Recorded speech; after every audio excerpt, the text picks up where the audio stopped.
welcome to the Gagne Cadets. Do you have what it takes to be part of our cadets?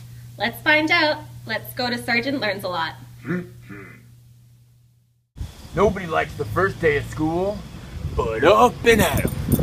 Hello, recruits, and welcome to the first day of the rest of your lives. I'm Sergeant Learnlots, and I'm about to tell you about an experience that'll turn you from a humming and hawing amateur to a teaching professional. What's that? You think I'm just yanking your chain? Well, we'll see. My army will show you guys what it takes to be part of the Gagne Cadets. You probably don't even know who Robert Gagne was. We'll see what you got. Next up, let's learn about the 5 categories of learning. Man, that Sir Learns a Lot is pretty crazy, eh?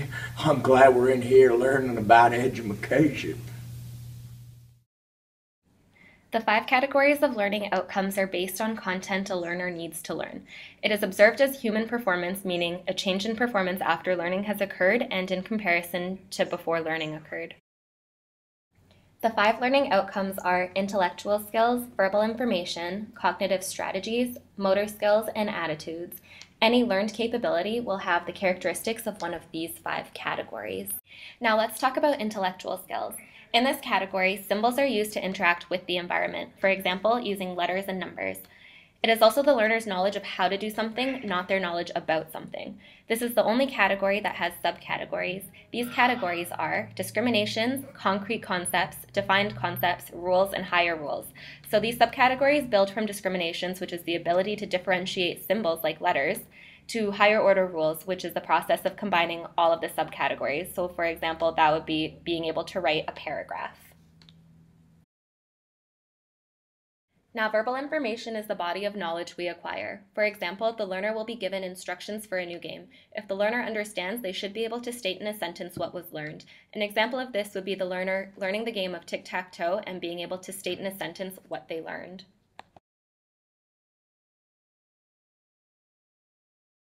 So now we are at the cognitive strategies. This is the process of guided learning, remembering, and thinking. The learner should think about what was learned and use that knowledge to help with problem solving. Motor skills are accurately timed movements involving the use of muscles, which also acquire a high degree of internal organization. For example, learning how to write by tracing over an outline of each letter and then writing without any aids.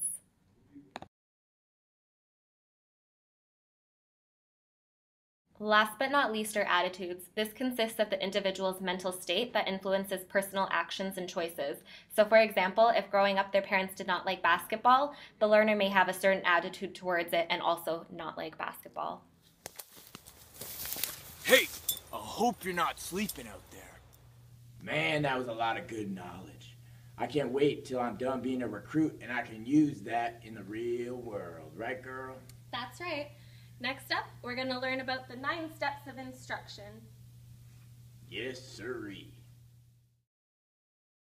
The 9 events of instruction are a systematic set of learning events that aid in obtaining the 5 categories of learning outcomes. Number 1, gain attention. This is the hook. The instructor can achieve this through a gesture, change of voice, visual, or auditory stimuli. All right, class, hands on your head, eyes on me. Number 2, informing learners of outcome. Inform students of the objectives and outcomes that they are expected to obtain. All right, class, so today we're going to be learning how to do a proper push-up. None of this sissy stuff.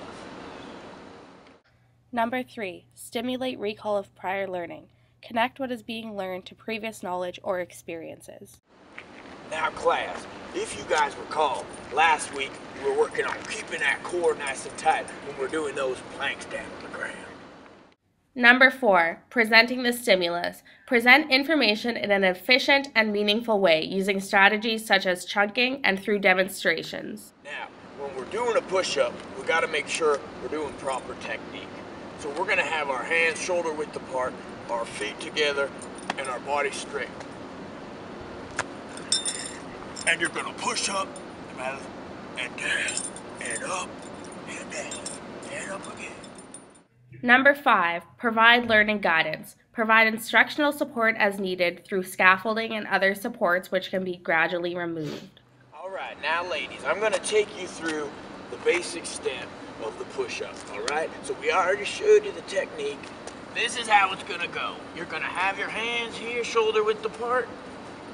You're gonna just go down and come up. Go down till your arms are bent at 90 degrees and come up. All right, let's see you guys try that.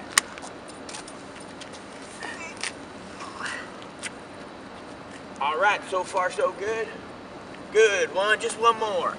2, all right, good work. Number 6, elicit performance. The learner has a chance to demonstrate their new skill. This helps them internalize the knowledge and ensure that they grasp the concept.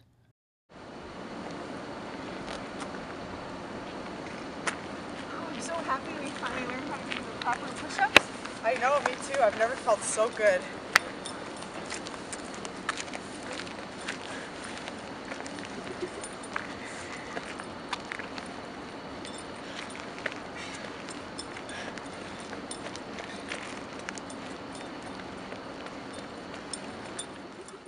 Number 7, provide feedback. Immediate verbal or written feedback which reinforces the new skill.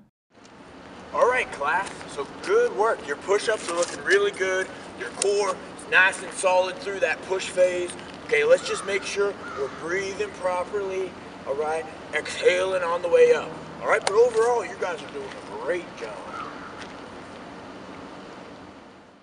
Number 8, assessing performance. Testing the learner to make sure learning objectives have been mastered. All right, ladies, so you've been doing a great job so far, but no more Mr. Nice Guy, all right? Time to pay the piper. Get down. I want to see 2 good push-ups, all right? Okay. You've been doing great. Stick to your technique, but let's see 2 strong ones, all right? Number 9, enhancing retention and transfer. Help learners internalize their new skill so it can be applied across different periods of time and contexts. So happy we finally learned how to do a proper push-up and using our core technique. I know, it's so good. Now I can put these good uses to... Hey, ladies, glad to hear you're still doing some push-up. I'm glad you're retaining all that knowledge. Just remember, I'm always watching. Holy smokes, that Sergeant Learn Lots is sure good in the woods. All right, let's keep on moving. Where are we heading next? Let's go to the classroom. All right. All right, now we're in the classroom and we got Gagne's 9 steps. How are we going to use them? Well, one way to use it is a gradual release of responsibility from the teacher to the student, which means the teacher is going to demonstrate and then they both do it together, and then lastly, the student's going to be doing it on his own after he gets some feedback. Now, similarly, for older students, it can be used as a writing guide, with the hook to gain the reader's attention and so on. It's also a great tool for teachers learning to become professionals. Okay, they can use it to help guide their lesson planning, because we all know how important lesson plans are. Now, after all that information, you're going to start to realize that you need us as much as we need you. We've learned so much from the Gagne cadets. We learned the 5 categories of learning, 9 steps of instruction, and how we can use it in the classroom. I think you all have what it takes to join Gagne cadets. Yeah, I think so too. But you know that Learn Lot man, he's not that bad. Okay, once you get on his good side. Hey, you two, you're supposed to be on the field.